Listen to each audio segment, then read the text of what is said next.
I still remember the exact moment, the precise second. My entire world shifted on its axis. It wasn't a slow, gentle drift. It was a violent, jarring earthquake that tore through everything I thought I knew, leaving behind a chasm where solid ground used to be. For so long, I had built my life on what felt like an unshakable foundation, a partnership I believed was forged in steel and endless understanding. We had dreams, big, sprawling, beautiful dreams that we meticulously planned out, piece by piece, over late-night coffees and whispered promises. He was my confidant, my rock, the one person I truly believed saw me, understood me, and loved me completely, flaws and all. The idea of a future without him was not just unthinkable, it was an impossibility. It simply did not exist in my mental landscape. Our story, for a long time, felt like something out of a movie, a perfect narrative arc of two souls finding each other against all odds. We met in a bustling city, two strangers drawn together by a shared laugh over a spilled drink, and from that chaotic, charming start, everything just clicked. Our conversations flowed effortlessly, stretching into the early hours of the morning, covering everything from the mundane details of our day to the grand philosophies of life. He had this way of looking at me, a deep, unwavering gaze that made me feel utterly seen, utterly cherished. He remembered the small things, the fleeting comments I'd made months ago, the tiny quirks that I thought only I knew about myself. He celebrated my successes with a fervor that often surpassed my own, and he was there, a steady anchor, through every failure, every setback, offering not just comfort but genuine belief in my ability to overcome anything. We built a home together, not just four walls and a roof, but a sanctuary filled with shared memories, inside jokes, and the comforting rhythm of two lives intertwined. Our weekends were a mix of adventurous hikes and quiet evenings curled up with books, always together, always connected. We talked about children, about growing old, about traveling the world and eventually settling down in a cozy cottage by the sea. These weren't just idle fantasies. They were blueprints, etched into our shared future, discussed with a seriousness and joy that felt utterly real. I trusted him with every fiber of my being, gave him access to the deepest, most vulnerable parts of my soul, because I truly believed he was deserving of that trust, that he would guard it fiercely. He was my safe harbor, the person I felt most myself with, the one who made me feel brave enough to chase my wildest ambitions. Looking back now with the cold clarity of hindsight, it's easy to spot the subtle cracks, the tiny fissures that I either ignored or rationalized away. But at the time, my love for him acted like a powerful filter, blurring out anything that didn't fit into the perfect picture I had painted. A late night here, a vague excuse there, a sudden defensiveness over his phone, moments I dismissed as stress or exhaustion. I told myself everyone has their moments of privacy, their need for space. I was too busy living in the beautiful illusion he had so carefully constructed, too invested in the narrative of our perfect love story to question its authenticity. My intuition, that quiet, persistent voice deep inside, tried to whisper warnings, but I hushed it, dismissing it as insecurity, a remnant of past hurts that I was determined not to let poison my current happiness. I refused to be that person, the one who suspected without cause, the one who couldn't just trust. And so I kept my eyes wide open, but my heart even wider, leaving myself vulnerable in a way I hadn't known was possible. The unraveling began subtly, like a thread slowly pulling from a meticulously woven tapestry. There was a shift in his presence, a subtle withdrawal that I initially attributed to work stress. He became more distant, his eyes often elsewhere, even when he was looking at me, his touch less frequent, less lingering. Our intimate moments felt forced, mechanical, lacking the spark and genuine connection that had always defined them. I tried to bridge the gap, to pull him back, asking if everything was okay, if there was something bothering him, something I could help with. He would always offer a vague reassurance, a tired smile, telling me he was just tired, overwhelmed, that nothing was wrong with Kritis. And because I loved him, Because I believed in the sanctity of our bond, I accepted these explanations, blaming myself for perhaps being too demanding, too needy, too sensitive. I tried harder, cooked his favorite meals, planned romantic evenings, bought him thoughtful gifts, desperate to rekindle the flame that felt like it was flickering. The unease, however, grew into a persistent hum beneath the surface of my daily life. It was a low-grade anxiety that shadowed my every step, a cold dread that settled in my stomach whenever he was out late, whenever his phone buzzed with a message he quickly dismissed.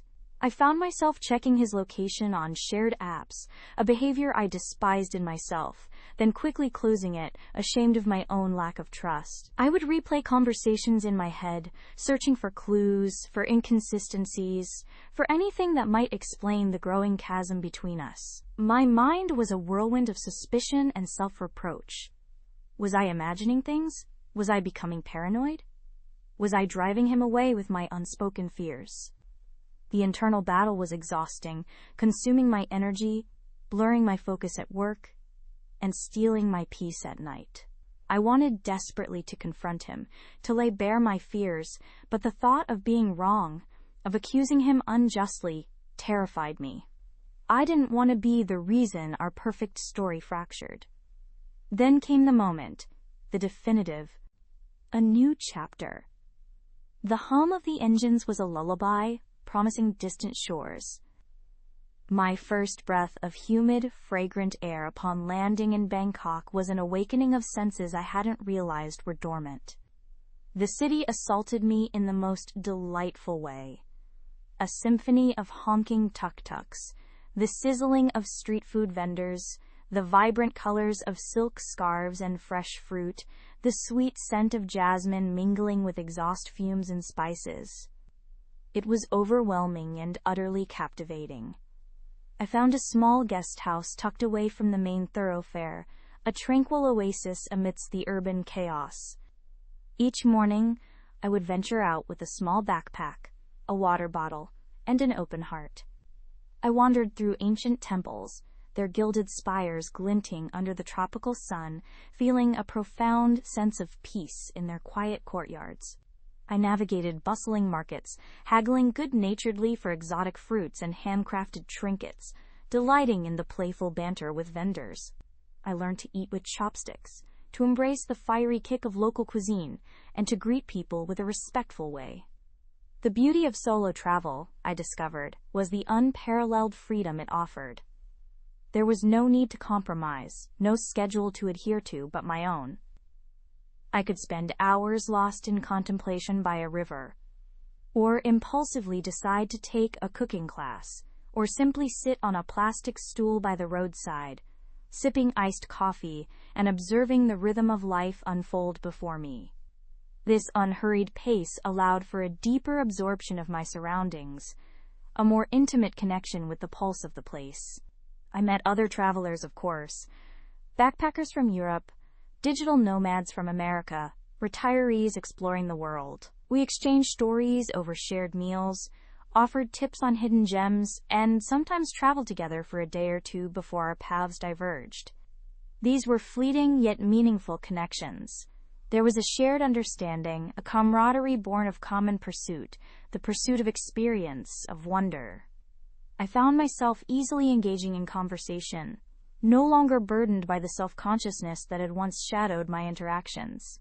My comfort in my own skin extended to how I presented myself to the world, authentic and unafraid. One afternoon, I found myself on a long-tail boat, gliding through the emerald waters of a limestone karst landscape in Krabi. The towering cliffs, adorned with lush vegetation, rose majestically from the sea, their ancient forms whispering tales of geological time. The silence, broken only by the gentle lapping of waves and the distant cry of a bird, was profound.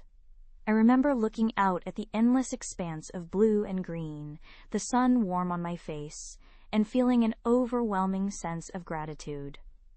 Gratitude for this moment, for this journey, for the resilience I had cultivated within myself. It was during these quiet moments, surrounded by such raw, untamed beauty, that I truly understood the depth of my transformation.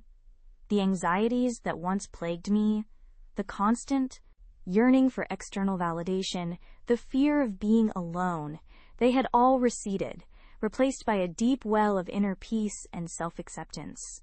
I was no longer seeking to escape anything. I was simply existing, fully and vibrantly, in the present. My life was not a puzzle missing a piece. It was a magnificent mosaic, each tessera, friendships, passions, solitude, travel, contributing to its intricate beauty. The trip continued through the ancient ruins of Sukhothai, where I cycled among crumbling stupas and serene Buddha statues, feeling the weight of history and the ephemeral nature of all things. I trekked through dense jungles in Chiang Mai, learning about local flora and fauna from a knowledgeable guide, and marveling at the intricate balance of the ecosystem. Each new experience was a brushstroke on the canvas of my evolving self-portrait, adding depth and color. I learned to trust my intuition implicitly, to embrace the unexpected detours that often led to the most memorable discoveries. There was a freedom in letting go of rigid plans, in allowing the journey to unfold organically. This newfound adaptability extended beyond travel. It began to permeate my approach to life back home, too.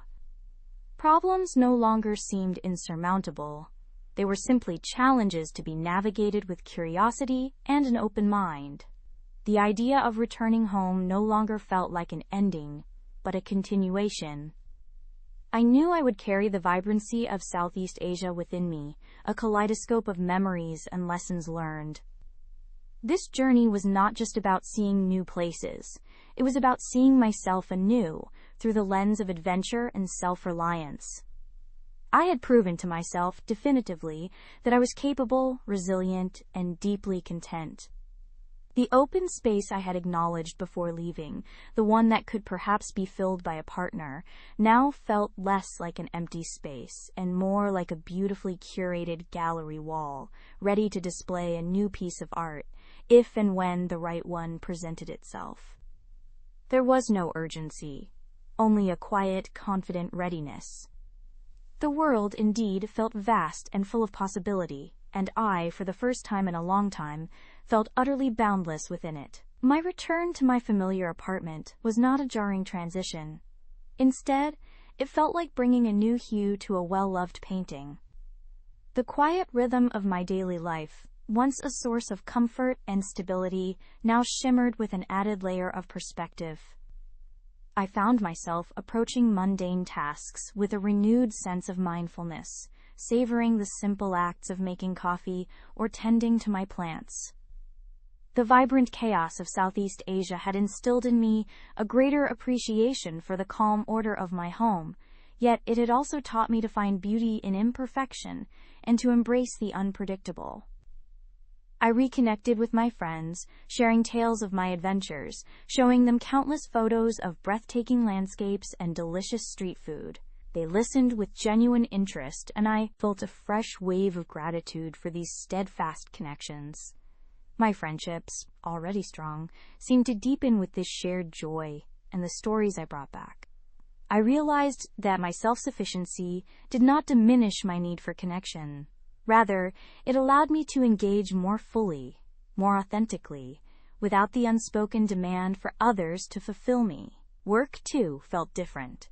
The challenges that once loomed large now seemed more manageable, viewed through the lens of having navigated a foreign country alone. My problem-solving skills had sharpened, my adaptability had increased, and my confidence in my own judgment had solidified. I found myself taking on new projects with enthusiasm, unafraid of the unknown.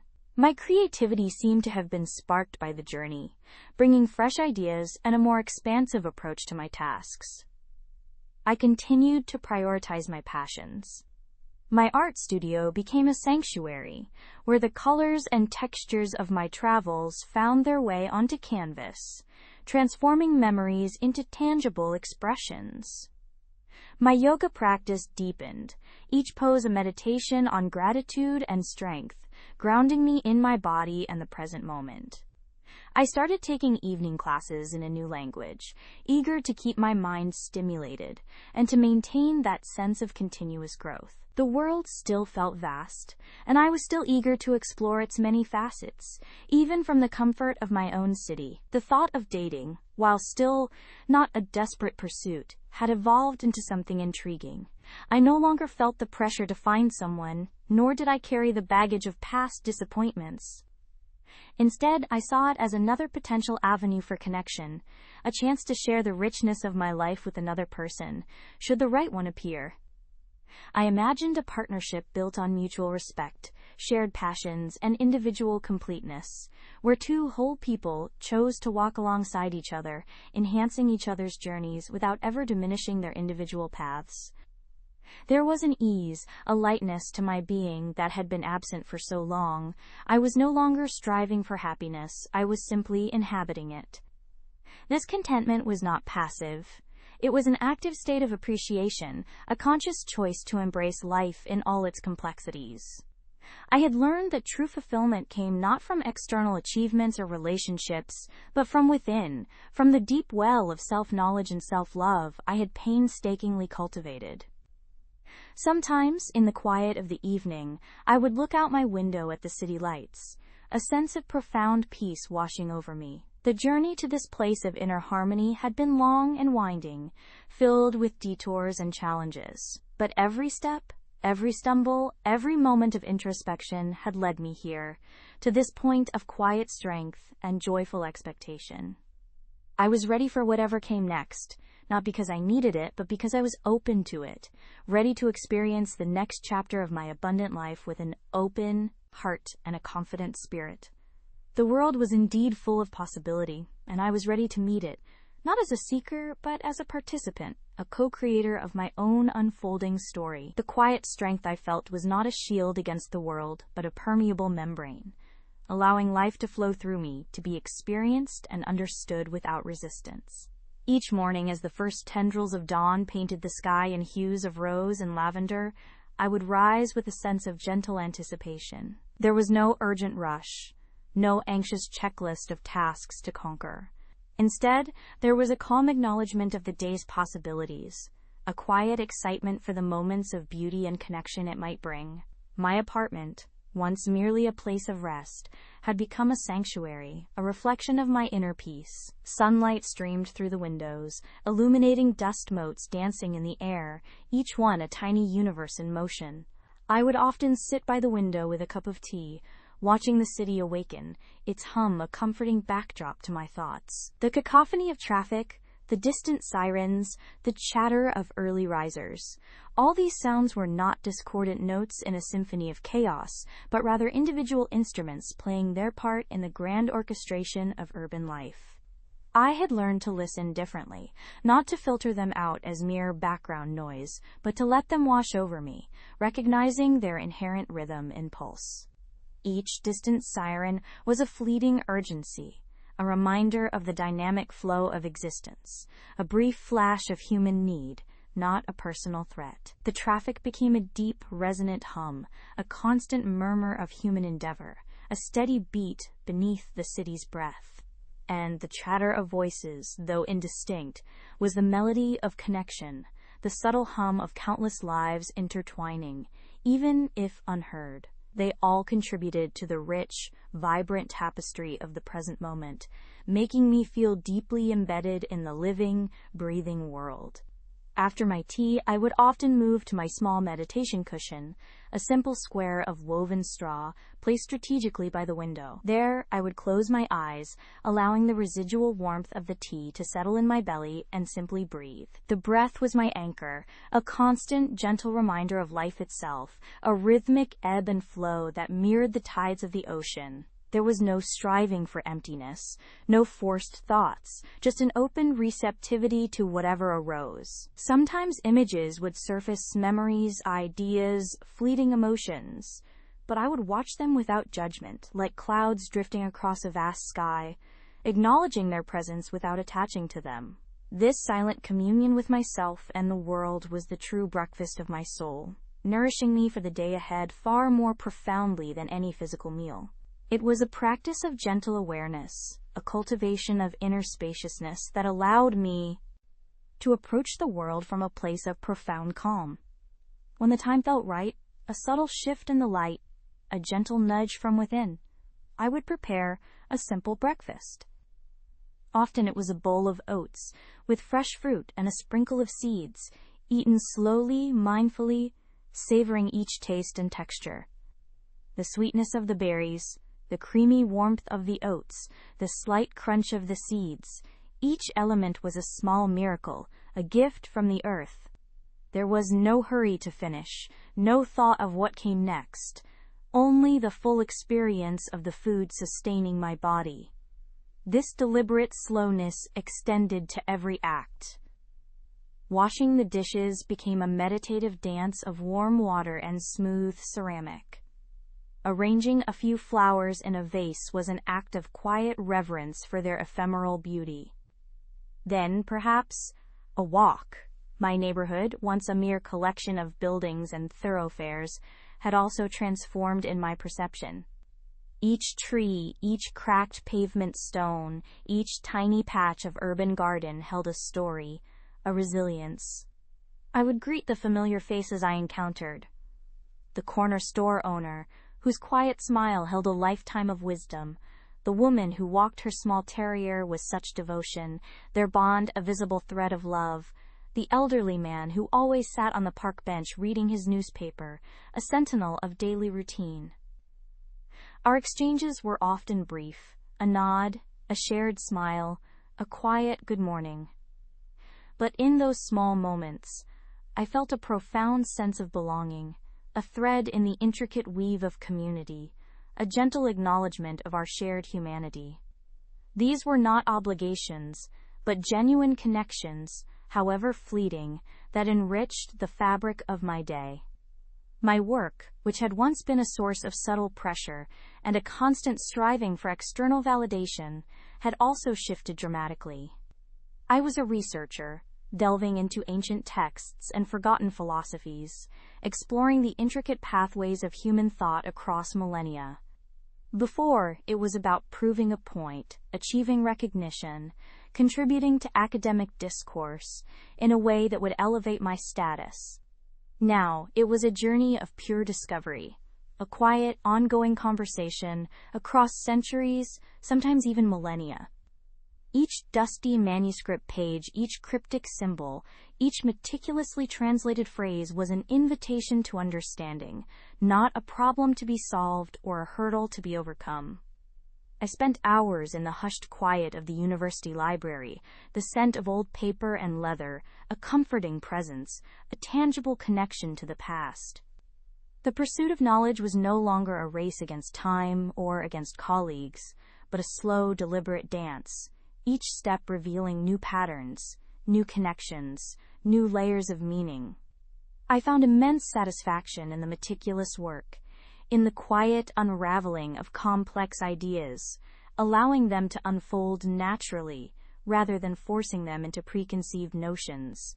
The insights that emerged felt less like my own cleverness and more like quiet gifts, revelations from the collective human experience passed down through generations. My role felt less like an originator and more like a conduit, a careful steward of ancient wisdom. This new way of being was not about escaping the world or retreating from its complexities, but about fully inhabiting it, embracing its entirety. It was about seeing the sacred in the mundane, the extraordinary in the ordinary, the profound in the simple. The quiet strength I possessed was not a barrier against pain or sadness, nor a denial of suffering, but an expanded capacity to hold them, to acknowledge their presence without being consumed by them. Grief, when it arose, was not something to be pushed away or suppressed, but a wave to be ridden, its energy eventually dissipating, leaving behind a deeper understanding of love and loss, a richer texture to my experience. Joy was not something to be desperately clung to, fearing its inevitable departure, but a fleeting, precious visitor, welcomed with open arms and released with gratitude, its memory lingering like a warm afterglow. I had learned that true peace was not the absence of storms, but the ability to stand calmly in their midst, knowing that they too would pass, just as all things do. It was a peace rooted in acceptance, in the impermanence of all things, in the cyclical nature of existence. My interactions with colleagues at the university also reflected this shift. Where once there might have been a subtle undercurrent of competition or a need to assert intellectual dominance, now there was simply a genuine interest in shared inquiry. Discussions were less about winning an argument and more about collaborative exploration, a mutual unfolding of ideas. I found myself listening more deeply, not just to the words being spoken, but to the nuances beneath them, to the unspoken questions and perspectives. This made my contributions when I offered them feel more authentic, less performative. There was a lightness to these exchanges, a sense of shared purpose rather than individual ambition. Even the occasional disagreements were approached with a calm curiosity, and understanding that different perspectives could illuminate different facets of truth, rather than being obstacles to a single definitive answer. Evenings were a gentle winding down. After returning from the library or a walk, I might spend some time tending to my small collection of potted plants, each green leaf a testament to life's persistent will, watering them, checking for new growth, gently wiping dust from their leaves. These were small, grounding rituals that reconnected me to the natural world within my urban dwelling. Sometimes I would read not academic texts, but poetry or contemplative prose, allowing the words to wash over me, to resonate with the quiet spaces within. Or I might simply sit by the window again, watching the city lights begin to twinkle, a vast galaxy of human endeavor spreading out beneath the darkening sky. The transition from day to night was a seamless, gentle descent, a gradual release of the day's activities, preparing for the deep rest of sleep. There were moments, of course, when the old patterns would try to reassert themselves. A sudden wave of anxiety about a deadline, a fleeting pang of self-doubt about the value of my work, a whisper of regret about a past choice. But these moments were no longer overwhelming. They were like ripples on the surface of a calm lake, quickly fading back into the vastness. I had learned to observe them without judgment, to acknowledge their presence without giving them power. It was like watching a leaf fall from a tree. It happens. It is part of the natural cycle, and then it is gone. This practice of non-identification, of simply witnessing, had become second nature, a quiet strength that allowed me to navigate the inevitable fluctuations of life with a profound sense of inner stability. The permeable membrane was not a weakness, but a strength, allowing me to feel everything without being swept away by anything. This profound shift had not happened overnight. It was a gradual unfolding, a patient cultivation, much like tending a garden. There had been moments of struggle, of doubt, of feeling utterly lost. But each of those moments, in retrospect, had been a necessary turning point, a catalyst for deeper introspection. It was through confronting the shadows that I had truly come to appreciate the light. It was through understanding my own resistance that I had learned the power of acceptance. The journey had been inward, a meticulous archaeology of the self, peeling back layers of conditioning, expectation, and fear to uncover the quiet, resilient core that had always been there, waiting to be rediscovered. I realized that this peace I now experienced was not a destination, but a continuous journey, a way of moving through the world. It was not a state to be achieved and then held on to, but a dynamic flow, a constant recalibration. It was in the gentle rhythm of my breath, in the quiet observation of a bird on a branch, in the shared smile with a stranger, in the deep immersion in an ancient text. It was in the full acceptance of what is, without judgment or resistance. Every day was an opportunity to deepen this understanding, to expand this capacity for presence and connection. The solitude I embraced was not loneliness, but a profound communion with myself and with the larger interconnectedness of all things. It was in these quiet moments that I felt most connected, most alive, most aligned with the pulse of existence. The world outside, with its endless demands and distractions, no longer felt like an adversary to be overcome, but a vibrant, ever-changing landscape to be navigated with grace and curiosity. The quiet strength I felt was a deep wellspring, constantly replenishing, allowing me to engage with life from a place of abundance rather than scarcity, of understanding rather than fear. I would often reflect on the concept of time. No longer felt like a linear progression, a relentless march towards an uncertain future. Instead, it was an eternal present, a series of unfolding moments, each one complete and perfect in itself. The past was a memory, a story that informed the present but did not define it. The future was an open possibility, a canvas yet to be painted, approached with gentle anticipation rather than anxious planning. This liberation from the tyranny of linear time brought an immense freedom, an ability to fully inhabit each breath, each sight, each sound, each feeling, without the constant pull of what was or what might be. Even my dreams had shifted. They were less fragmented, less driven by anxieties, and more often filled with vivid, symbolic narratives that felt like extensions of my waking insights. I would often wake up with a sense of quiet clarity, a gentle understanding that had solidified in the subconscious realms. Sleep itself was a deeper, more restorative plunge into the well of being, a necessary surrender that prepared me anew for the gentle unfolding of the next day. This way of living, this quiet revolution within, had subtly transformed my external reality too. My apartment felt not just like a sanctuary, but like a living extension of my inner landscape. Every object, every book, every piece of art held a resonance, a story, a connection.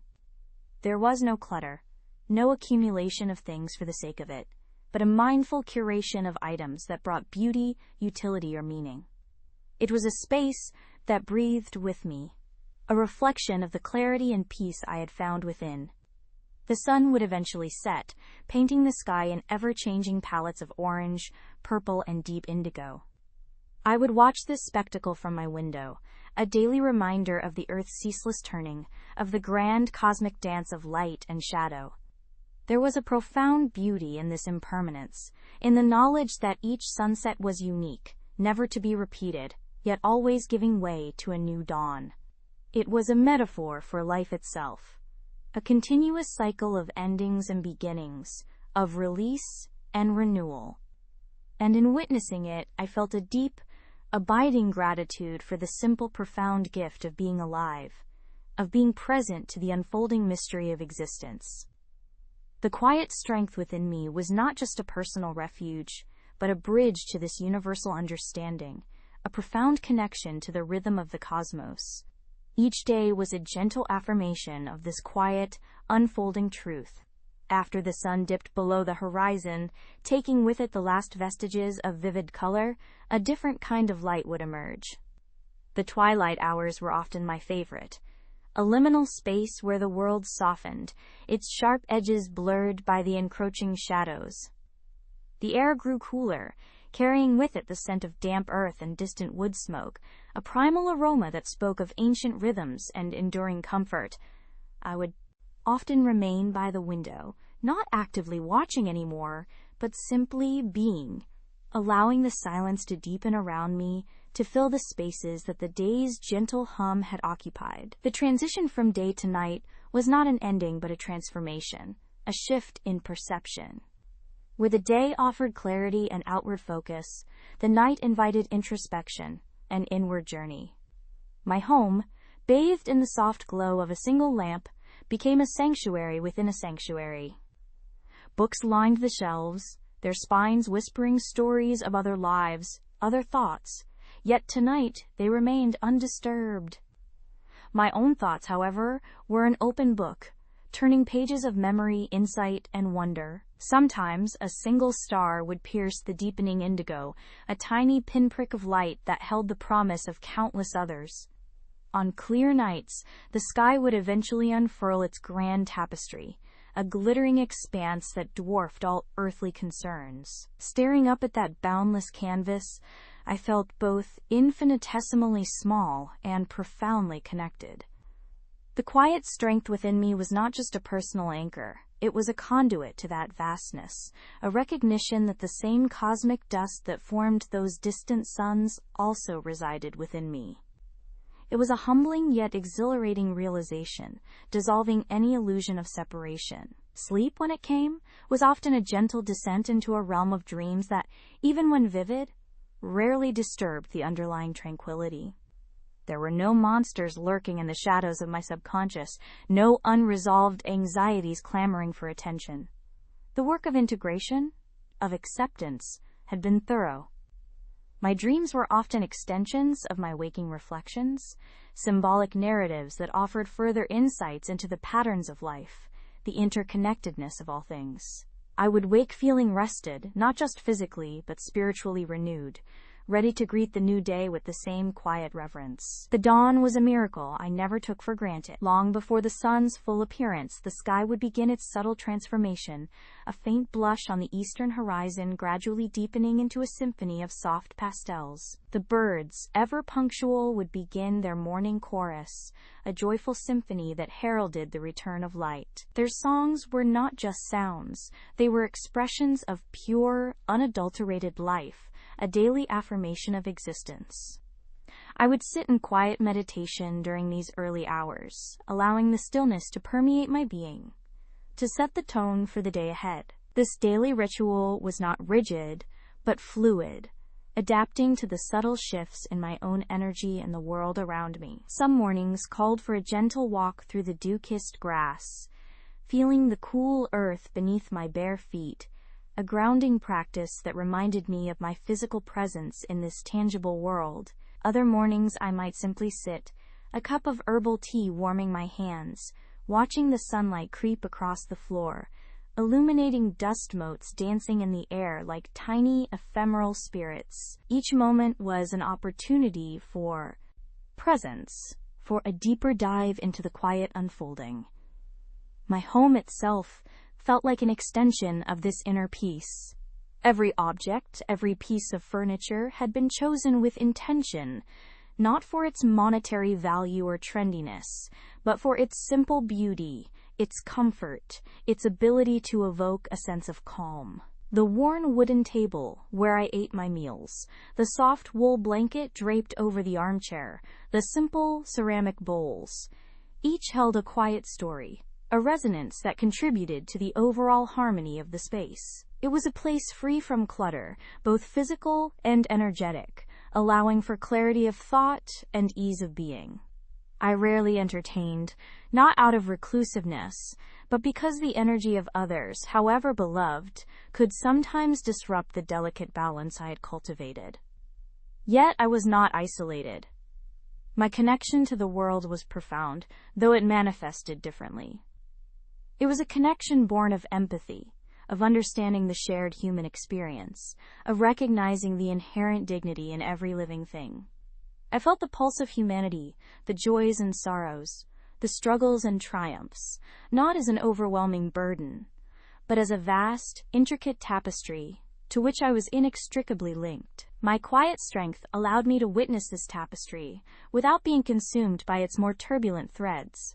Sometimes, a letter would arrive, a rare occurrence in this digital age, often from an old friend, a distant relative, or someone I had once crossed paths with.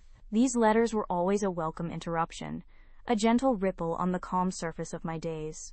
I would savor them, reading each word slowly, imagining the hand that penned it, the thoughts behind the ink. They were tangible links to other lives, other stories, and they served to remind me that while my path was one of quiet introspection, the world outside continued its vibrant, noisy dance. Reading them, I felt a quiet warmth, a reaffirmation of the bonds that, despite distance or time, still held.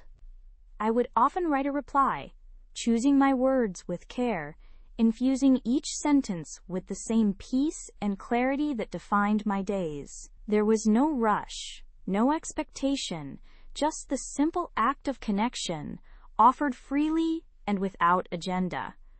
The seasons, too, became profound teachers. Spring, with its explosion of new life, was a testament to renewal, a vibrant reminder that after every period of dormancy, growth inevitably returns. Summer brought long, languid days, a time for deep breathing and soaking in the sun's benevolent energy. Autumn, my favorite, painted the landscape in fiery hues, a magnificent display of letting go, of gracefully shedding what no longer served. And winter, with its quiet blanket of snow, offered a time for deep rest, for turning inward, for trusting the unseen processes at work beneath the frozen surface. Each season mirrored an aspect of the human journey, and by observing them, I learned to embrace the natural ebb and flow of my own existence. Undeniable proof that shattered my carefully constructed reality into a million irreparable pieces. It was a Tuesday evening, a night he was supposedly working late on a big project. I was making dinner, a simple pasta dish he loved, humming along to music, trying to shake off the lingering sense of foreboding that had clung to me all day. His laptop, which he usually took with him, was open on the kitchen counter, still logged in. A notification, a small, innocuous pop-up, appeared in the corner of the screen. It was a message from a dating app. My breath hitched. My heart hammered against my ribs, a frantic bird trapped in a cage. My hands started to tremble, dropping the spoon I was holding with a clatter that echoed eerily in the sudden silence. I knew, in that instant, before I even moved, before I even dared to click. The world tilted.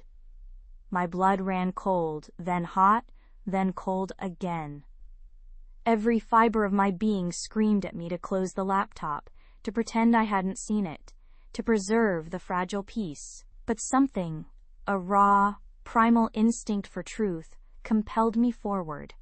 My fingers, numb and clumsy, moved the mouse. I clicked on the notification, and then I saw it.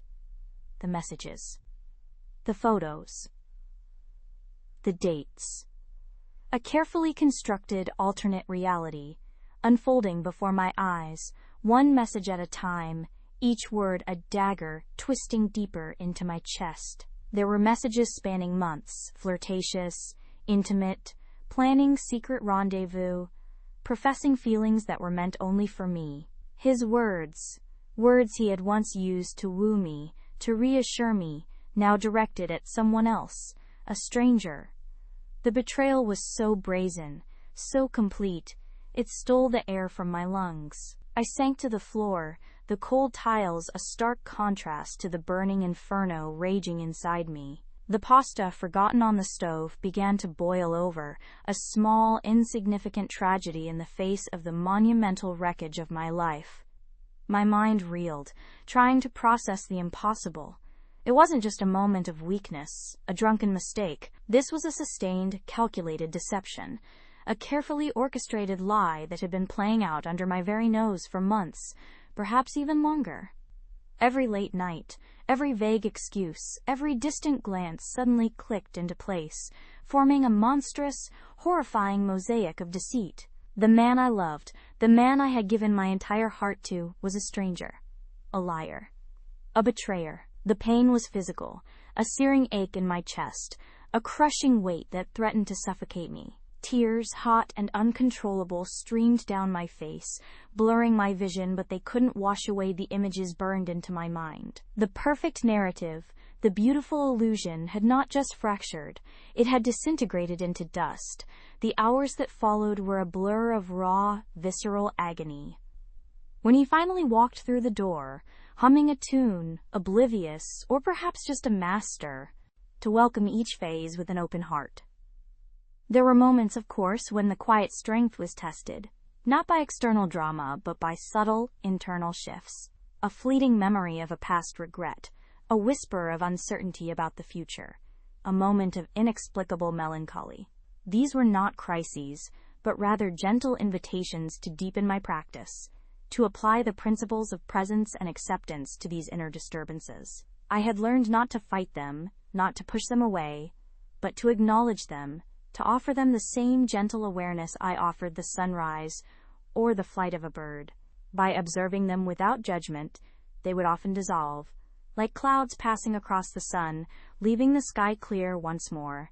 This was the true work of the quiet strength, not the absence of challenge, but the capacity to meet it with equanimity. My relationship with time had also undergone a profound transformation. The frantic rush that once characterized my life had long since dissipated. Now time felt less like a linear progression and more like an expansive present moment, an eternal now. Hours flowed into days, days into weeks, without the pressure of external deadlines or the anxiety of future projections. I lived in a state of deep engagement with whatever was before me, whether it was preparing a simple meal, tending to a small patch of herbs, or simply watching the play of light shifting across the forest canopy, or the slow, deliberate crawl of an insect along a sun-warmed stone.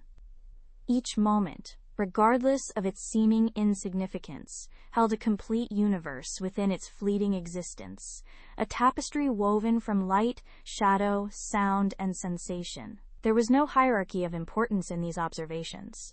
A dewdrop trembling on a spider's silk was as profound as the distant thunder of a summer storm. This expansive present was not a void of activity, but a fullness of being. My days were structured not by clocks, but by the rhythms of the natural world.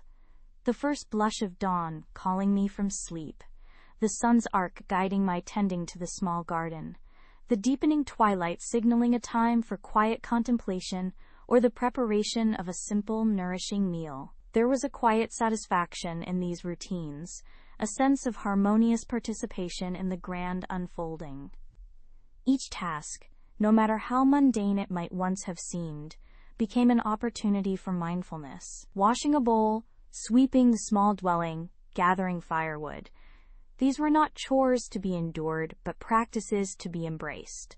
My hands moved with a deliberate grace, my attention fully anchored in the texture of the wood, the warmth of the water, the scent of the earth. The silence that surrounded me was not an emptiness, but a rich, resonant presence. It was in this silence that I truly heard, not just the chirping of crickets or the rustle of leaves, but the subtle hum of existence itself.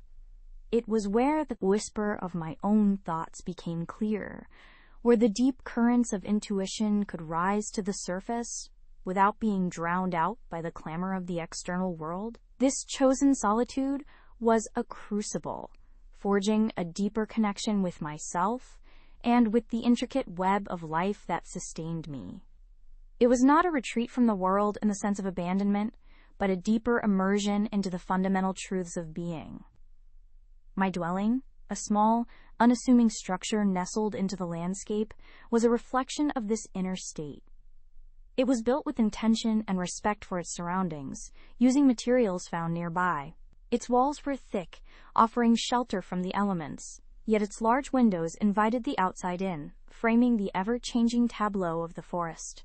There was no excess, no clutter, only what was essential and imbued with purpose. A hand-carved wooden spoon, a smooth river stone, a woven blanket. Each item held a story, a connection to the hands that made it or the place it was found. This simplicity fostered a sense of freedom and unburdening from the demands of accumulation and possession. The garden, a small patch of fertile earth near the dwelling, was a constant teacher. It taught patience, the wisdom of cycles, the inevitability of both growth and decay. I sowed seeds with hope, nurtured young plants with care, and harvested their bounty with gratitude. The act of turning the soil, feeling its cool dampness beneath my fingers, watching the slow emergence of a sprout, was a profound meditation. It connected me directly to the source of sustenance, reminding me of the fundamental interconnectedness of all life. The herbs I grew offered not only flavor for my meals, but also gentle remedies for minor ailments, their ancient wisdom speaking through their fragrant leaves and delicate blossoms. Sometimes a deer would wander close to the edge of the garden, its soft eyes meeting mine for a long, unhurried moment before it would gracefully melt back into the trees. Or a hawk would circle high above, its piercing cry a sharp, clear note in the vast expanse of the sky. These encounters were not disruptions, but affirmations, moments of shared presence with other inhabitants of this quiet world. They reinforced the understanding that I was but one thread in the immense, vibrant tapestry of life. no more or less significant than the moss on the rocks or the ancient trees standing sentinel around my home. The body, too, had become a conduit for this heightened awareness. No longer was it merely a vehicle for action or a source of fleeting pleasures and discomforts. It was a sensitive instrument, constantly receiving and transmitting information from the world and from its own inner landscape. I felt the subtle shifts in temperature, the gentle breeze on my skin, the rhythm of my breath, the quiet thrum of my own heartbeat. Movement was no longer a means to an end, but an expression of being. Walking, stretching, carrying water. Each motion was performed with a conscious attention to its mechanics, its sensation, its inherent grace. This embodied awareness grounded me, anchoring my consciousness firmly in the present moment, making it more difficult for the mind to drift into unproductive rumination or anticipation. The memories of the life I had left behind occasionally surfaced, not as ghosts to haunt me, but as faded photographs, observed with a detached curiosity.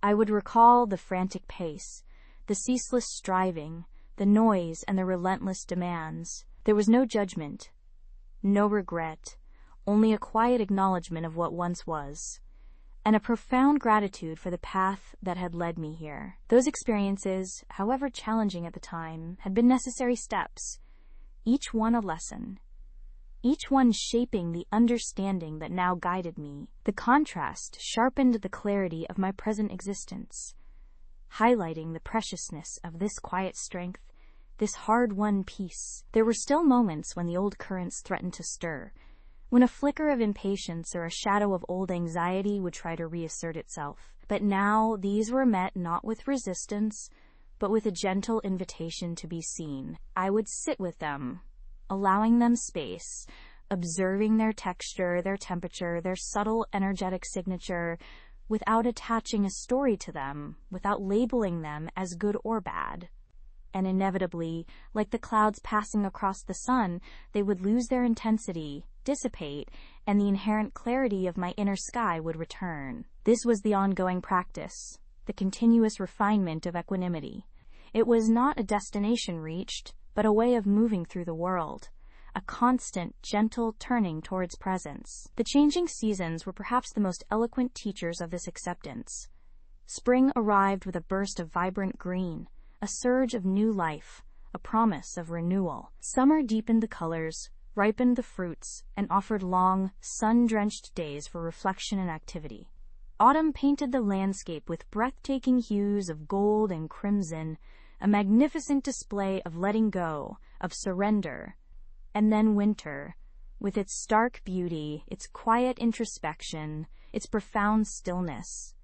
Each season brought its own unique challenges and blessings, its own particular energy. I learned to flow with them, to adapt my routines, my diet, my clothing, my inner state to their prevailing mood. There was no longing for summer in the depths of winter, nor a rush for spring in the golden days of autumn.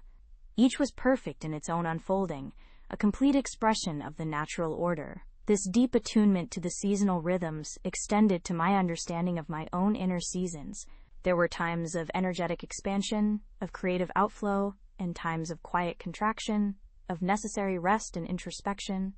Honoring these internal cycles was as crucial as honoring the external ones. It allowed for a more sustainable, more authentic way of being, free from the societal pressure to be constantly productive or outwardly engaged. There was a profound liberation in recognizing that stillness was not idleness, and that moments of quiet contemplation were as vital as moments of active creation. My relationship with the forest itself deepened with each passing year. It was not merely a backdrop to my life, but a living, breathing entity, a profound teacher and companion. I learned to identify the calls of different birds, the rustle of various creatures in the undergrowth, the distinct scent of pine needles after a rain, the earthy aroma of decaying leaves in autumn. The trees, ancient and steadfast, seemed to hold a silent wisdom, their roots reaching deep into the earth, their branches stretching towards the sky. I would often sit among them, leaning against a sturdy trunk, feeling the slow pulse of their life force, and in those moments, the boundary between myself and the natural world would blur, dissolving into a sense of profound unity. The concept of purpose, too, had been redefined. It was no longer about achieving external goals or making a grand impact on the world. My purpose now was simply to be, to witness, to experience, to live in harmony with the rhythms of life, and to cultivate this inner peace. If that peace radiated outwards, if my quiet existence offered a subtle resonance to the world, then that was enough. There was no need for accolades, no hunger for recognition. The reward was in the living itself, in the quiet joy of a well-tended garden, the warmth of a fire on a cold night, the simple beauty of a moonlit sky. Sometimes, on clear nights, I would lie outside, wrapped in a thick blanket, gazing up at the vast expanse of stars. The sheer immensity of the cosmos, the countless galaxies stretching beyond comprehension, would fill me with a sense of awe and humility. In the face of such vastness, the concerns and anxieties of human life seemed to shrink to their proper proportion, becoming tiny specks in an infinite ocean. Yet paradoxically, this grand perspective also amplified the preciousness of my own small life, of this single breath, this unique moment of consciousness. It was a reminder that even a tiny spark of awareness held an immeasurable value, a capacity for profound experience. The practice of gratitude became as natural as breathing. It was woven into the fabric of every day. Gratitude for the clean water from the spring, for the warmth of the sun, for the shelter of my home, for the food that nourished my body, for the silence that cradled my thoughts, for the beauty that surrounded me. This was not a forced or intellectual gratitude, but a deep, visceral sensation that welled up from within, a continuous acknowledgement of the abundance of life, even in its simplest forms. It was a recognition that everything I needed was already present, already given. There was a subtle shift in my understanding of connection as well. While I lived in solitude, I did not feel isolated. My connection to the natural world was profound and constant. And there was a sense of connection to all beings, a recognition of the shared pulse of life that animated every creature, every plant, every stone. This understanding transcended physical proximity. It was a spiritual connection, a recognition of the underlying unity that binds all existence. The simple act of breathing had become a central anchor in this expansive present. Each inhalation, a drawing in of life force, each exhalation, a gentle release. It was a constant, subtle reminder of the ebb and flow, the coming and going, the impermanence of all things. By focusing on the breath, I could always return to the core of my being, to the still point within, no matter what external or internal currents might be swirling. It was a doorway to calm, a gateway to presence, a silent affirmation of life itself. This quiet strength, this capacity for equanimity, had not erased the challenges of existence. It had simply transformed my relationship to them. Challenges were no longer obstacles to be overcome, but opportunities for deeper understanding, for refining my awareness, for practicing acceptance. A sudden downpour, a failed crop, a moment of physical discomfort. These were met with the same gentle observation as the sunrise. They were simply what was, in that moment, and by allowing them to be, without resistance or judgment, their power to disturb was diminished. My physical appearance, too, had changed, reflecting the inner transformation. My face, once etched with the lines of worry and ambition, now held a serene composure. My eyes, once darting with restless energy, now possessed a deep, calm gaze. My movements were unhurried, deliberate, imbued with a quiet dignity. There was a sense of integration and alignment between my inner and outer worlds. I was no longer striving to be someone or something. I simply was. The concept of hope had also evolved. It was no longer a desperate longing for a better future, but a quiet trust in the unfolding of life. a deep knowing that all was as it should be, even in moments of apparent difficulty. This was not passivity, but a profound acceptance of the present moment, a belief in the inherent wisdom of the universe. It was a hope rooted not in expectation, but in presence. The world outside, with its ceaseless striving and relentless noise, sometimes felt like a distant echo. I was aware of its existence, but its urgency no longer touched me in the same way. My own inner world had become the primary landscape, a vast and ever-unfolding territory of consciousness. Here, I found an inexhaustible source of wonder, of beauty, of peace. And so, the days continued to flow, each one a unique jewel, each one a testament to the profound richness that could be found in a life stripped bare of all but the essential. The sun would rise and set, the moon would wax and wane, the seasons would turn, and I would continue to move with them, a silent participant in the grand dance of existence, ever deepening my understanding of the quiet strength that resided not in power or control, but in the simple, profound act of being present. The lessons were endless, the revelations subtle, and the path, though solitary, was filled with a companionship that transcended words, the companionship of awareness itself. This was the true harvest of my chosen life, a boundless inner landscape cultivated with patience, acceptance, and an unwavering commitment to the eternal now. The boundless inner landscape, cultivated with patience, acceptance, and an unwavering commitment to the eternal now, continued to unfold. Each sunrise was not merely the start of a new day, but a fresh canvas upon which light and shadow painted the world anew. Each sunset was a gentle benediction, a release from the day's gentle tasks, a quiet promise of rest and renewal. I had long since ceased counting the days, the weeks, the years, for such measurements belonged to a world that now felt distant, a construct of minds preoccupied with accumulation and progress. Here, time was not a line but a circle, an endless spiral of recurrence and subtle transformation. The seasons, however, still held their distinct rhythms, each one a master teacher.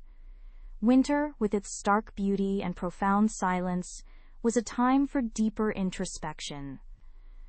The world outside would be muffled by snow, the trees etched in stark black against a pale sky, their branches laden with crystalline jewels. During these months, my movements were often slower, more deliberate, confined perhaps to the warmth of my small dwelling for longer stretches. Yet this confinement was never a burden. Instead, it was an invitation to turn inward even more profoundly. I would spend hours simply observing the dance of shadows on the wall, the intricate patterns of frost on the window pane, the slow curl of smoke from the hearth. My thoughts would drift like snowflakes, formless and free, touching upon memories that surfaced unbidden, not with longing or regret, but with a detached curiosity, like observing old photographs of a life once lived by someone else. I learned to listen to the silence of winter, a silence that was not empty but full, teeming with the subtle creaks of the settling earth, the whisper of wind through distant pines, the soft thud of snow falling from a branch. This silence became a mirror, reflecting the quietude of my own mind, helping me to distinguish the true voice of my being from the ephemeral chatter of thought. It was in this profound stillness that I often felt the deepest connection to the pulse of existence, a sense of belonging that transcended the need for human company or external validation. The world outside might be frozen, but within, a warm, steady current flowed, a life force undiminished. Spring arrived with its customary burst of exuberance, a riot of green and burgeoning life that always felt like a miracle. The first tentative shoots pushing through the thawing earth, the swelling buds on the branches, the return of the migratory birds whose songs filled the air with a joyful urgency. These were events of immense significance.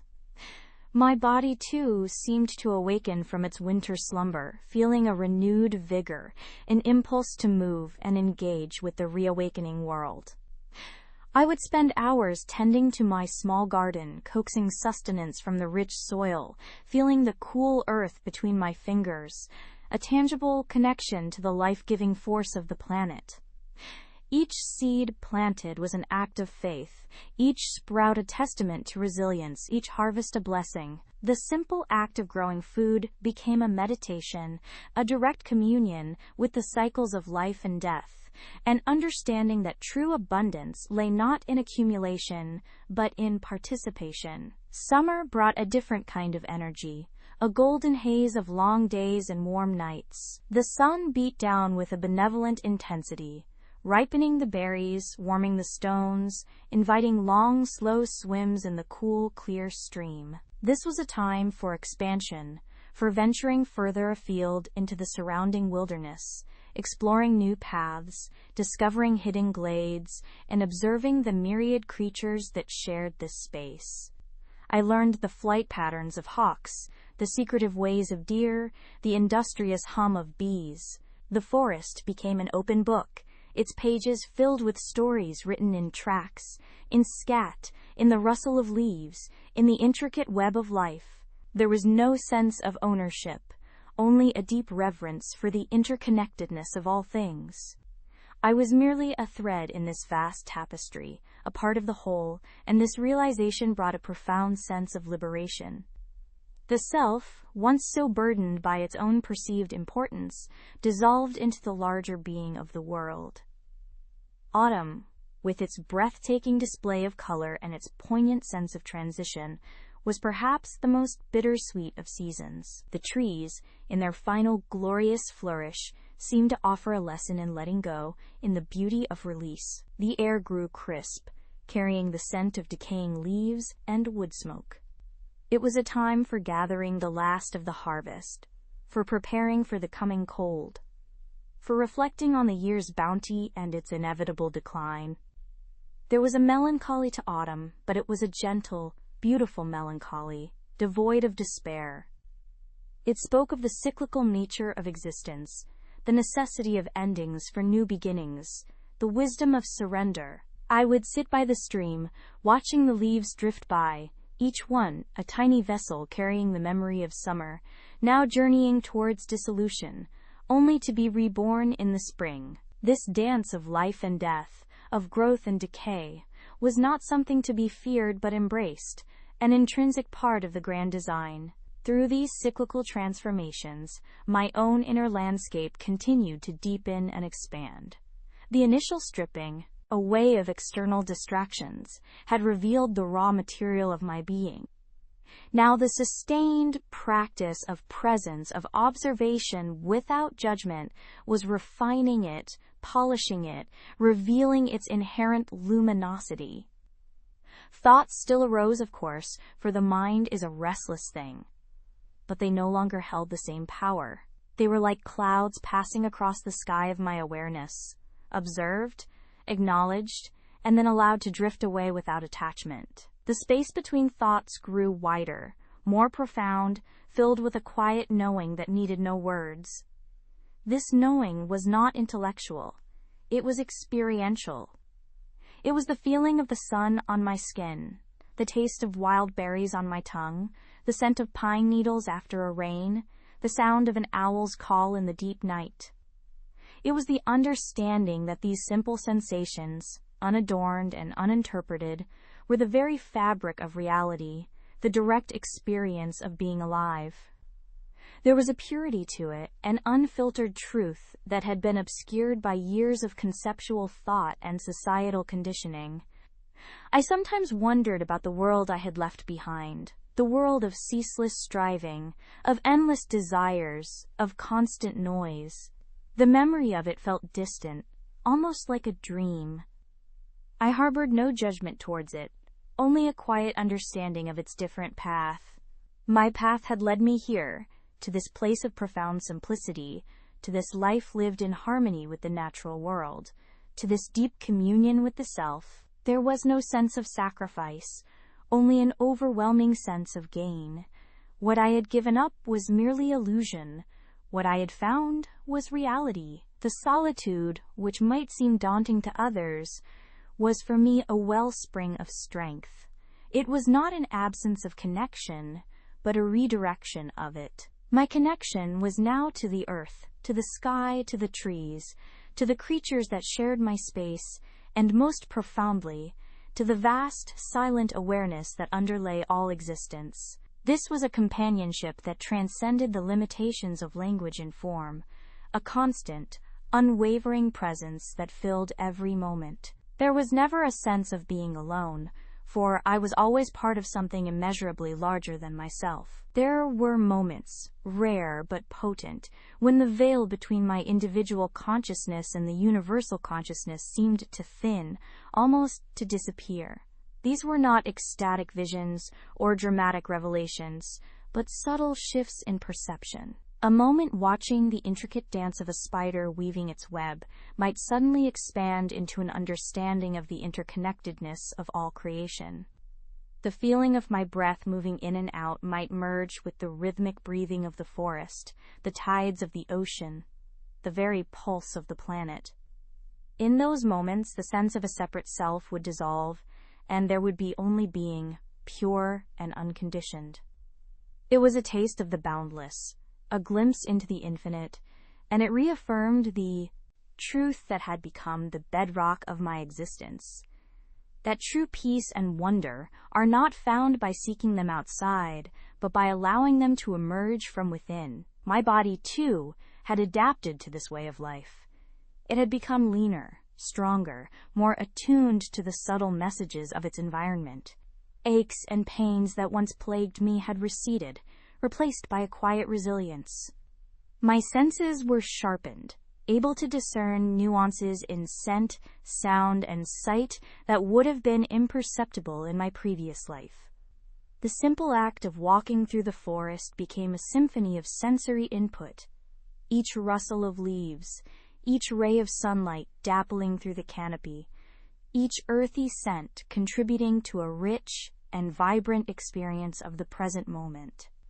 I moved with a quiet grace, my steps almost soundless on the forest floor, a silent observer and participant in the ongoing drama of the wild. The lessons continued to be subtle, often profound in their simplicity. One windy afternoon, I watched a sturdy oak tree sway and bend, its branches whipping in the gale, yet its roots held firm.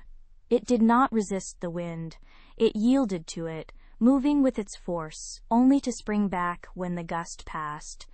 This became a powerful metaphor for my own approach to life. Rather than resisting the inevitable currents of change, of discomfort, of uncertainty, I learned to lean into them, to move with them, trusting in the deep roots of my own presence to hold me steady. Resistance only created suffering. Acceptance allowed for flow. Another time, observing a colony of ants, I was struck by their unwavering dedication to their collective purpose, their ceaseless industry, their intricate communication, all without apparent ego or self-importance. Each ant played its part, contributing to the whole without needing recognition or reward. It was a humbling observation, reminding me that true purpose often lies not in grand gestures, but in the diligent, selfless execution of small, everyday tasks that contribute to a larger harmony. My own daily rituals, gathering wood, tending the fire, preparing food, mending my dwelling, walking the land, were imbued with this same sense of purpose, each act a small thread woven into the fabric of a meaningful existence. The concept of time itself had undergone a profound transformation.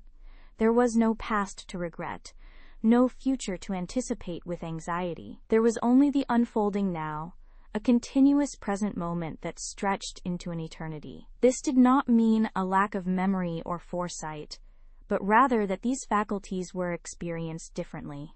Memories arose not as haunting specters, but as gentle echoes, offering insight without attachment. Plans for the future were not rigid blueprints, but flexible intentions, held lightly, always subject to the fluid reality of the present. This liberation from the tyranny of linear time was one of the most profound gifts of my chosen path, allowing me to fully inhabit each breath, each sensation, each fleeting moment. Even the occasional challenges that arose, a sudden storm, a minor injury, a period of scarcity, were met with a different kind of response. They were not viewed as obstacles to be overcome with struggle, but as integral parts of the natural cycle, as opportunities for deeper learning and resilience. A cold, wet spell became an invitation to stoke the fire higher, to appreciate the warmth of my shelter, to find comfort in simple acts of self-care. A sprained ankle became a forced period of stillness, an opportunity to observe the world from a different vantage point, to listen more intently to the sounds of the forest, to feel the subtle energies of my own healing body. There was a quiet dignity in facing these challenges, a sense of empowerment that came from knowing I possessed the inner resources to meet whatever arose. The path was indeed solitary, in the conventional sense of human companionship, but it was anything but lonely. The companionship of awareness itself, as I had come to call it, was a constant, benevolent presence. It was the silent witness to every sunrise, every raindrop, every thought, every feeling. It was the underlying ground of my being, the vast open space in which all experience arose and dissolved. This awareness was not something I possessed. Rather, I was a manifestation of it. It was the ultimate source of peace, of wonder, of beauty, an inexhaustible wellspring from which I drew sustenance. My days continued to flow, each one a unique jewel, each one a testament to the profound richness that could be found in a life stripped bare of all but the essential. The sun would rise and set, the moon would wax and wane, the seasons would turn, and I would continue to move with them, a silent participant in the grand dance of existence, ever deepening my understanding of the quiet strength that resided not in power or control, but in the simple, profound act of being present. The lessons were endless, the revelations subtle, and the path, though solitary, was filled with a companionship that transcended words, the companionship of awareness itself. This was the true harvest of my chosen life, a boundless inner landscape cultivated with patience, acceptance, and an unwavering commitment to the eternal now. The wind, a constant companion, often brought whispers from beyond the immediate forest, carrying the scent of distant rain or the faint murmur of human activity from a valley far away. These faint echoes of another world no longer stirred any longing within me. They were simply data, observed and then released. My focus remained here, in the immediate, tangible reality of my existence. My senses, honed by years of attentive living, were my primary interface with the world. I could discern the subtle shift in air pressure that portended a coming storm, the faint tremor in the earth that spoke of a distant animal's passage, the nuanced variations in bird song that signaled different moods or warnings. This deep of deception, I couldn't speak. The words were choked in my throat, replaced by a guttural sob that tore through me. His smile faltered when he saw my face, stained with tears, my eyes wide with unspeakable horror. The laptop was still open on the counter, the incriminating evidence glowing like a malevolent beacon. There was no need for explanations, no room for denial. The truth, stark and brutal, hung heavy in the air between us. His face, once so familiar, so beloved, contorted into a mask of shame and fear, a mask I had never seen before. That was the moment I knew, truly knew, that the person I thought I loved had never really existed. He was a character, a role he played, and I, the foolish audience, had bought every single performance. The immediate aftermath was a descent into an abyss of grief and confusion. The world felt muted, as if a thick blanket had been thrown over everything, dulling colors, muffling sounds. I moved through my days in a haze, a ghost in my own life. Eating felt like a chore, sleep an impossible luxury. Every night, I would lie awake, staring at the ceiling, replaying every interaction, every conversation, searching for the moment I had missed it, the red flag I had ignored. The self-blame was relentless, a cruel, persistent whisper that told me I was not enough, that I was somehow responsible for his choices, for his betrayal. My confidence, once a steady flame, was extinguished, replaced by a gnawing insecurity that questioned my worth, my attractiveness, my judgment. How could I have been so blind, so foolish, so trusting? The anger came in waves, hot and furious, burning through the numbness.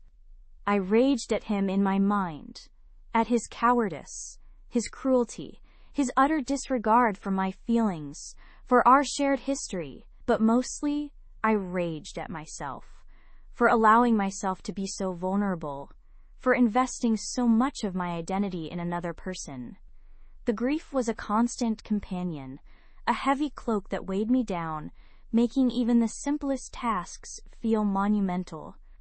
I mourned not just the loss of him, but the loss of the future we had envisioned, the dreams we had built, the person I thought I was with him. It was a death, a profound and agonizing death of a shared reality. My friends tried to reach out, offering comfort, advice, a shoulder to cry on, but I pushed them away. I felt too broken, too ashamed, too raw to face anyone. I retreated into myself, into the dark, isolating confines of my own pain, convinced that no one could possibly understand the depth of the wound. I lost weight, not intentionally, but because my stomach churned at the thought of food. My eyes were perpetually swollen, shadowed by sleepless nights filled with nightmares and panicked awakenings. My work suffered, my focus shattered, my creativity stifled by the constant hum of sorrow and betrayal. Attunement was not a skill I had consciously cultivated, but a natural consequence of sustained presence, a reawakening of innate capacities long dormant. The relationship with the elements had become a dialogue. The fire in my hearth was not just a source of warmth, but a living entity, its dancing flames a constant source of fascination, its smoke carrying my thoughts skyward. The water from the stream was not just for drinking, but a symbol of purity and continuous flow, its gentle gurgle, a lullaby. The earth was not just ground beneath my feet, but a nurturing mother, providing sustenance and stability. The air was not just breath, but the invisible medium of life, carrying scents and sounds, connecting all things. This animistic perception, far from being primitive, felt profoundly sophisticated, a direct engagement with the sacredness of existence. My dreams, too, had transformed. They were no longer filled with the anxieties and complexities of my former life. Instead, they often mirrored the simplicity and profound connection of my waking hours. I would dream of flying with birds, of swimming with fish, of merging with the roots of ancient trees. These dreams were not escapist fantasies, but extensions of my waking consciousness, further explorations of the boundless inner landscape, reaffirming the deep unity between myself and the natural world. Sometimes I would awaken with a profound sense of peace, a lingering echo of a dream journey that had felt more real than any memory of my past. There was a profound understanding that had settled within me, an understanding that true wealth was not measured in possessions or power, but in the richness of one's inner life, in the depth of one's connection to the present moment, and in the quiet joy of simply being. My dwelling, though simple, felt like a palace, filled with the warmth of the fire, the scent of pine, and the profound silence of true peace.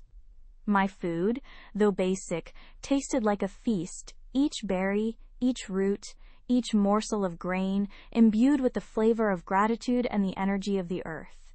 My body, though aging, felt like a finely tuned instrument, capable of experiencing the world with exquisite sensitivity. The concept of self had undergone a continuous process of refinement. The rigid boundaries of ego had softened, becoming more porous. I was still an individual, with my own unique perceptions and experiences, but that individuality was now understood as a wave on the ocean, distinct yet inseparable from the vast body of water. This realization brought with it a tremendous sense of freedom, a release from the burden of having to defend or define a separate self. There was no longer a need to prove anything, to achieve anything, to become anything other than what I already was, a conscious aspect of the universe, simply observing and experiencing its own unfolding. The absence of external validation had been a crucial catalyst in this transformation. In the world I had left, much of one's sense of self was built upon the opinions and perceptions of others. Here there was no one to impress, no one to judge, no one to compare myself against. This radical solitude forced me to look inward, to find the source of my worth and meaning not in external feedback, but in the quiet, undeniable truth of my own being. It was a challenging process at first, confronting the internalized voices of criticism and self-doubt, but with patience and persistent awareness, these voices gradually faded, replaced by a deep, abiding sense of self-acceptance. I had come to understand that true strength was not about asserting dominance or control, but about cultivating a profound inner stillness, a resilience that allowed me to meet whatever life presented with equanimity. It was the strength of the ancient tree, rooted deeply, bending with the wind but never breaking. It was the strength of the flowing river, finding its path around obstacles, always moving forward. It was the strength of the mountain, unmoving, enduring, witnessing the passage of millennia. This was the quiet strength that resided in the simple, profound act of being present, a strength that was not born of effort, but of surrender. Each day, as the first light touched the eastern peaks, I would emerge from my dwelling, often before the sun had fully cleared the horizon. I would stand for a time, simply observing the awakening world, feeling the cool morning air on my skin, listening to the first tentative chirps of the birds. There was no agenda, no task immediately pressing, only this moment, this breath, this profound act of witnessing. In these quiet moments, a sense of immense gratitude would well up within me, a silent thanksgiving for the gift of existence, for the beauty of the world, for the simple, profound privilege of being. The lessons were endless, the revelations subtle, and the path, though solitary, was filled with a companionship that transcended words, the companionship of awareness itself. This was the true harvest of my chosen life. A boundless inner landscape cultivated with patience, acceptance, and an unwavering commitment to the eternal now. It was a life lived not in pursuit of happiness, but in the experience of joy that arose spontaneously from the depths of being. It was a life that had become its own masterpiece, painted with the brushstrokes of presence, illuminated by the light of acceptance, and grounded in the quiet, unwavering truth of the eternal now. My existence had become a living meditation, a continuous unfolding of wonder, a testament to the profound beauty that lay hidden in plain sight, waiting to be discovered by a heart willing to be still. The sun continued its slow arc across the sky, marking the passage of days and seasons, yet within the quiet sanctuary of my being, time had long ceased its hurried march. The physical form might show the gentle etchings of years, but the spirit, unburdened and free, remained ever vibrant, a vitia, clear pool reflecting the unchanging sky. There was no longer a sense of striving, no future to chase, no past to regret, only the rich tapestry of the present moment, endlessly unfolding, endlessly perfect. Each breath was a silent affirmation, each heartbeat, a rhythmic echo of the cosmic pulse. The boundaries between observer and observed, between self and world, had long dissolved, leaving only the seamless expanse of existence. This was not an end, but an eternal continuum, a silent symphony of being. My life, once a seeking, had become a finding, a deep and abiding resonance with the fundamental truth of all things. In this profound stillness, all questions had dissolved, replaced by the simple, luminous understanding that everything was, and always had been, exactly as it should be. The journey had culminated, not in a grand revelation, but in the quiet, undeniable knowing that the masterpiece was not a thing created, but the very act of living, breathing, and simply being, fully present, in the boundless, beautiful now. This was the ultimate realization, the silent echo of a life fully lived, a gentle merging with the infinite, a quiet return to the source of all wonder. The quiet return was not a cessation, but an opening, an unfolding into an ever-present now that stretched without limit, both outward into the cosmos and inward into an abyssal depth of consciousness. There was no longer a sense of moving through time, but rather of time itself being a gentle ripple upon the surface of an infinite ocean of being. Each moment was not a progression from a past to a future, but a vibrant, self-contained universe, shimmering with the pure, unadulterated essence of existence. In this boundless now, the seeker and the sought became one, the question and the answer dissolved into a single, luminous understanding. There was no more striving, no more searching, only the effortless flow of being. The boundaries of self, once so rigidly defined, melted like mist into the vast expanse of the cosmos. Yet paradoxically, this dissolution was a homecoming, a profound realization of an inherent, unbroken wholeness. The silence was not empty, but full, pregnant with the unspoken symphony of the universe, a melody without beginning or end, played on the instrument of all that is. This was the true return, not to a place, but to the source, a quiet, eternal embrace of everything and nothing, in perfect, unutterable peace. This peace was not a static endpoint, but an ever-unfolding revelation. The individual consciousness, once a distinct ripple, now recognized itself as the ocean itself, vast and limitless. There was no going back, for there was no longer a separate self to return to, only the gentle hum of existence, a living current flowing through every fiber of what was once perceived as an individual. The journey had ceased, not because a destination was reached, but because the concept of journey itself dissolved into the eternal present. Each breath became a silent affirmation of this boundless unity, each moment an infinite echo of the source. The world, when perceived again through these new eyes, shimmered with an inherent divinity, each leaf, each stone, each fleeting cloud a perfect manifestation of the same unbroken wholeness. The silence deepened, not as an absence of sound, but as the resonant field from which all sound, all form, all thought arose and returned. This was the ultimate awakening, not to a new reality, but to the reality that had always been, veiled by the illusion of separation. And in that timeless, spaceless embrace, the story of seeking ended, giving way to the endless, quiet song of simply being. The universe breathed with it, through it, as it, in a dance of creation and dissolution that had no beginning and no end, only the eternal now. The individual, or rather the awareness that once identified as such, dissolved completely into this vast, pulsating stillness. There was no longer a seeker, only the sought, no longer a journeyer, only the pathless expanse. The boundaries of skin and sky, of thought and emptiness, melted into a seamless continuum.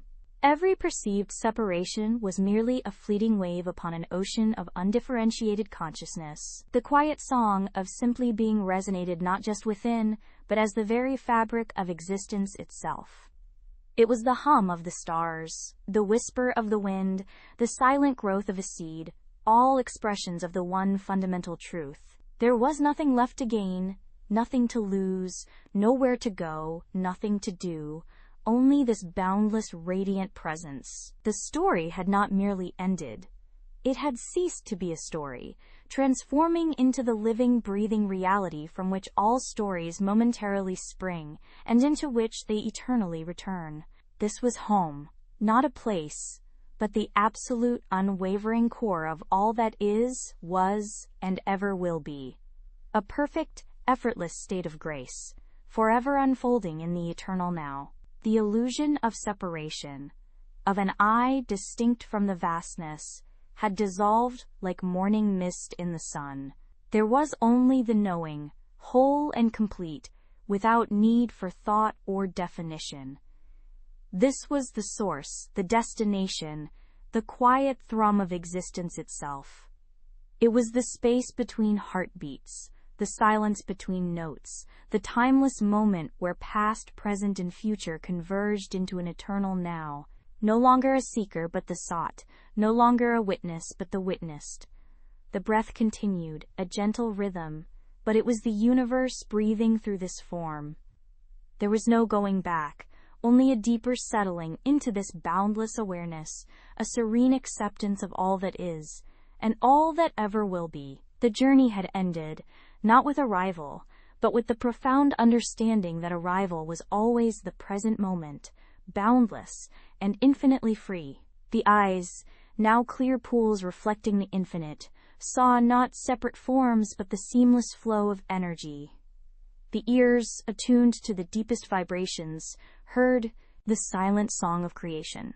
Every sensation. Days I couldn't even bring myself to get out of bed, simply lying there, staring at the ceiling, waiting for the hours to pass, for the unbearable weight of existence to lessen, even for a moment. I questioned everything about myself, about love, about human connection. Was it all just a lie? Was trust an illusion? Would I ever feel safe again, ever open my heart again, without the fear of it being ripped to shreds? The thought of ever being happy again felt like a cruel joke, an impossibility in a world that had suddenly become bleak and devoid of hope. The apartment, once our sanctuary, became a tomb of memories, each object a painful reminder of a life that no longer existed. His scent lingered on his side of the bed, a phantom presence that tormented me. The photographs, once cherished testaments to our love, now mocked me with their smiling faces, their innocent joy. I couldn't bring myself to throw them away, nor could I bear to look at them. They lay face down, hidden in a drawer, a testament to a love that had turned to ash. I felt utterly alone, adrift in a vast ocean of despair, with no compass, no stars to guide me. The temptation to simply give up, to let the current pull me under, was strong, a dark whisper promising an end to the relentless pain. I felt hollowed out, an empty shell of the person I once was, the vibrant, hopeful woman replaced by a shadow, consumed by sorrow and the bitter taste of betrayal. This was rock bottom, the absolute nadir of my existence. There was nowhere further to fall, and perhaps that was the precise moment the flicker ignited. When you are at the very bottom, when every ounce of your strength has been drained, when hope seems like a distant, unreachable star, something shifts. It wasn't a sudden, blinding light, more like a tiny, almost imperceptible spark in the overwhelming darkness. It started with a quiet defiance, a stubborn refusal to let him be the author of my ending. This wasn't just about the relationship anymore. It was about my very identity, my self-worth. Was I going to let his choices define me, reduce me to a victim, a broken woman wallowing in despair? Or was I going to reclaim my narrative, seize the pen, and write my own next chapter? The idea was terrifying, exhilarating, and utterly exhausting all at once. The first step was excruciating. It was the decision to get out of bed, to shower, to put on actual clothes, instead of the worn-out pajamas that had become my uniform. It was forcing myself to eat a small piece of toast, even if it tasted like ash. It was the conscious effort to look in the mirror and not recoil from the haunted reflection staring back. These were not grand gestures, but tiny, monumental acts of rebellion against the inertia of grief. I started with simple things that felt manageable. I cleaned the apartment, systematically removing every trace of him, packing away the photographs, donating his clothes, scrubbing away the phantom scent that clung to every surface. Each act, no matter how small, felt like chipping away at the heavy stone that had encased my heart. It was painful, yes, but also strangely cathartic. I sought help, finally acknowledging that I couldn't navigate this labyrinth of pain alone. Therapy became my lifeline, a safe space where I could unravel the tangled mess of my emotions without judgment.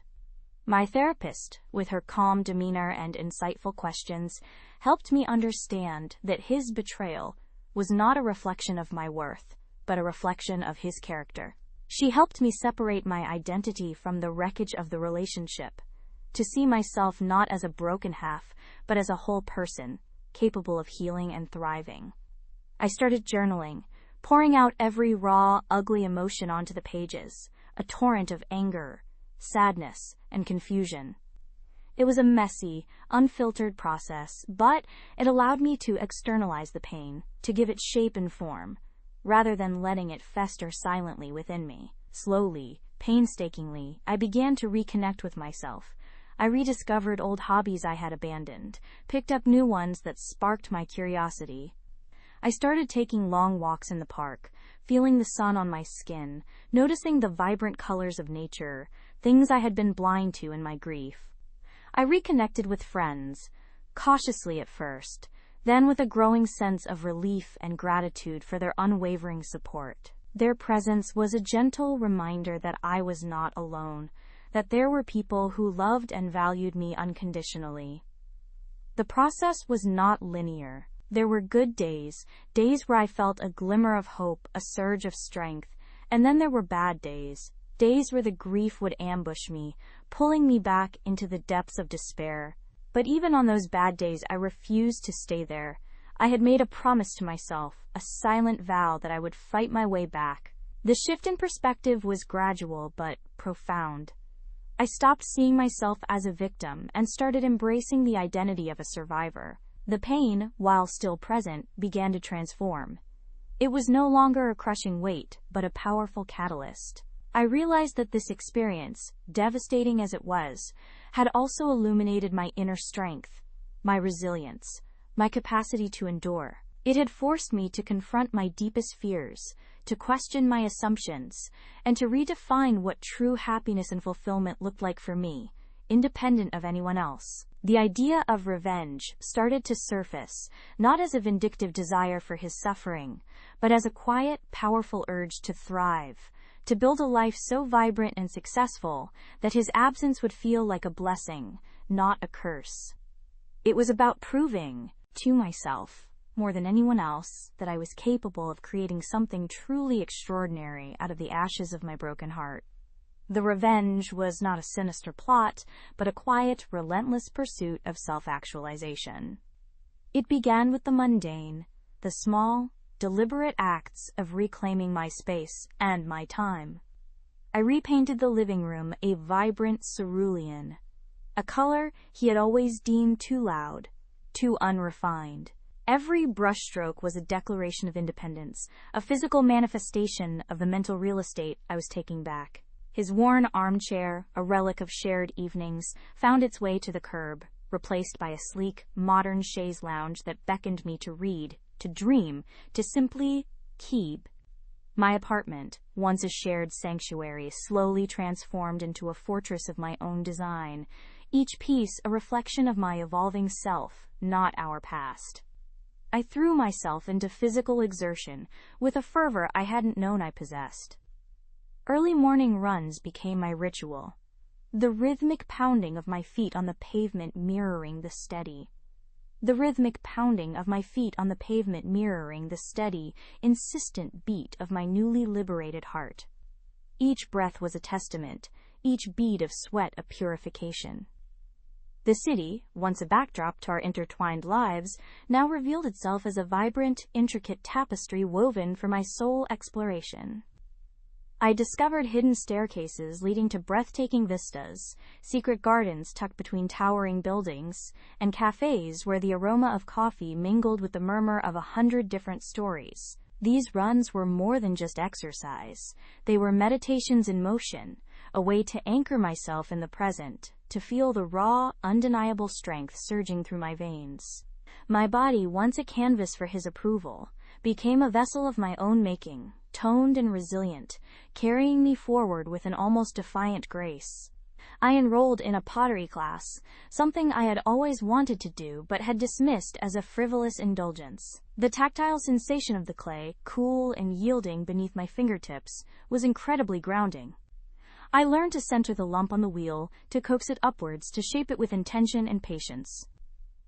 There were failures, of course, collapsed pots and lopsided mugs, but each mistake was a lesson, not a condemnation.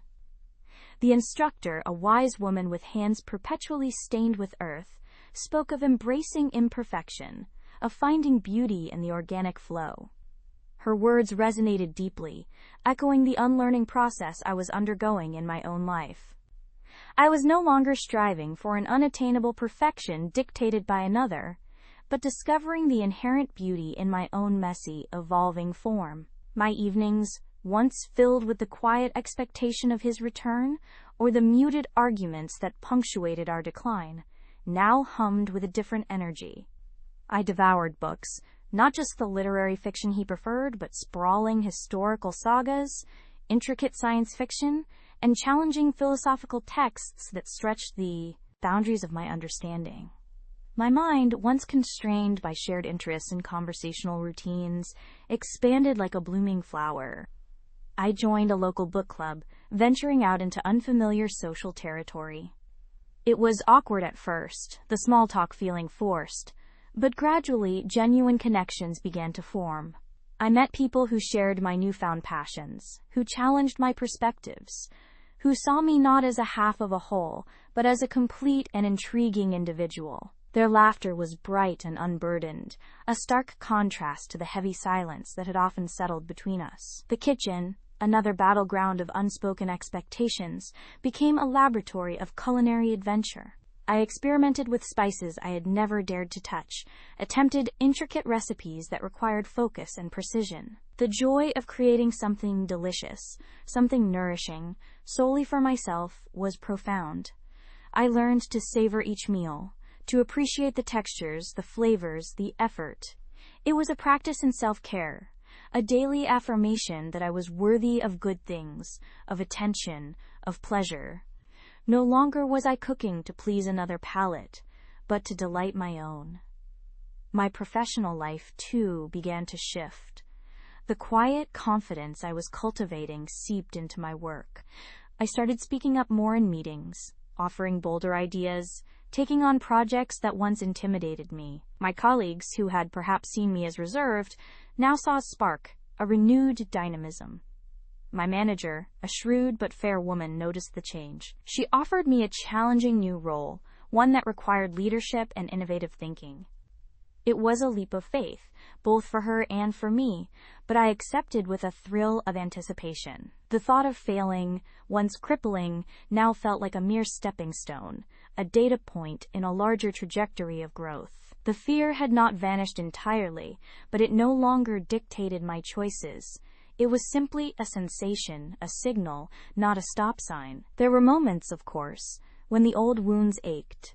A familiar song on the radio, a forgotten photograph tucked into a book, the scent of his cologne on a stranger passing by. These were not tidal waves of grief, but rather gentle eddies, reminders of a past that was now definitively past. I allowed myself to feel the pang, to acknowledge the memory, and then I consciously, gently, released it.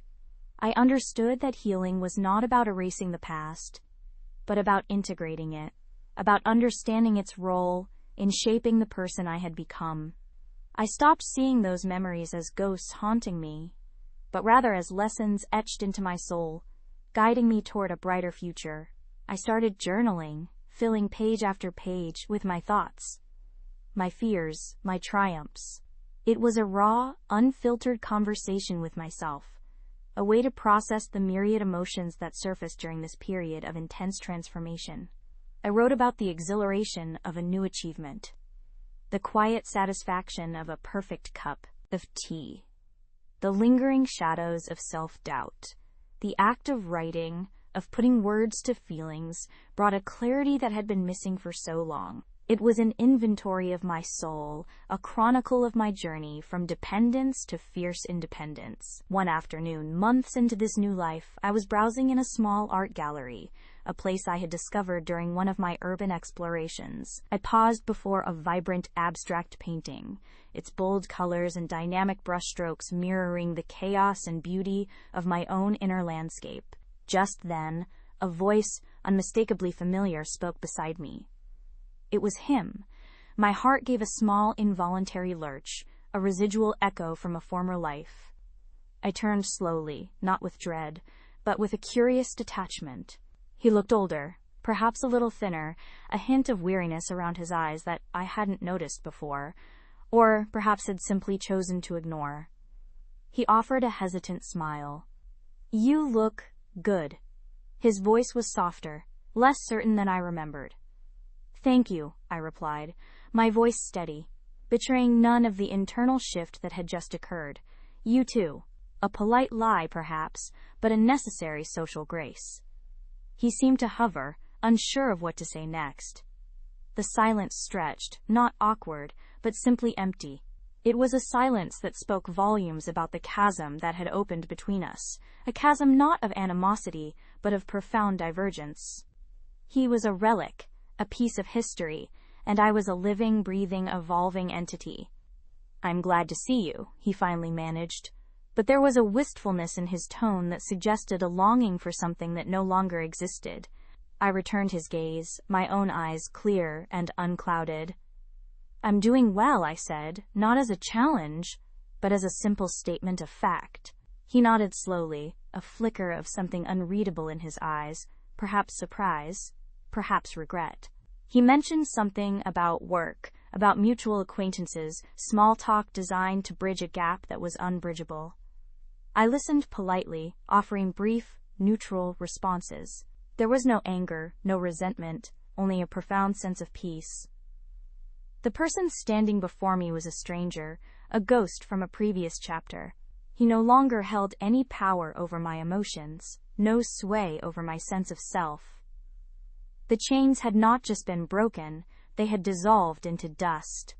After a few more minutes of polite, superficial conversation, he excused himself, a faint blush on his cheeks. "It was good to see you," he said again, this time with a note of finality. "You too," I echoed, and watched him walk away. There was no urge to follow, no desire to rekindle, no whisper of what if. Only the quiet satisfaction of having faced a ghost and found myself utterly unharmed.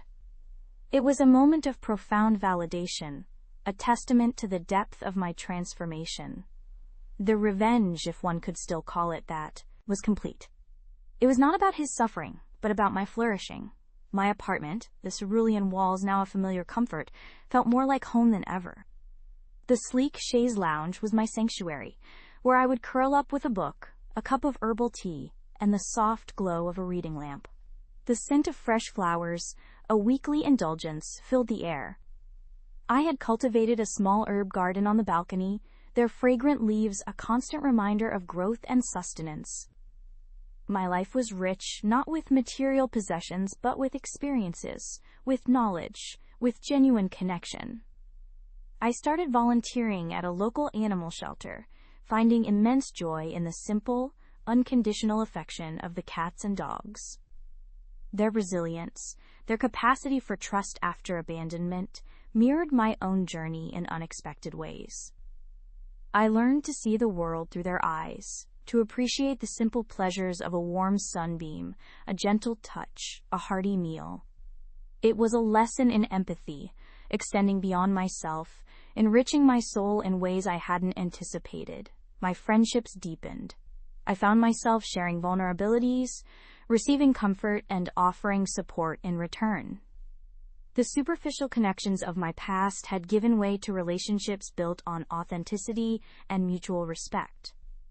We celebrated each other's successes, commiserated over setbacks, and simply enjoyed the quiet companionship of shared presence.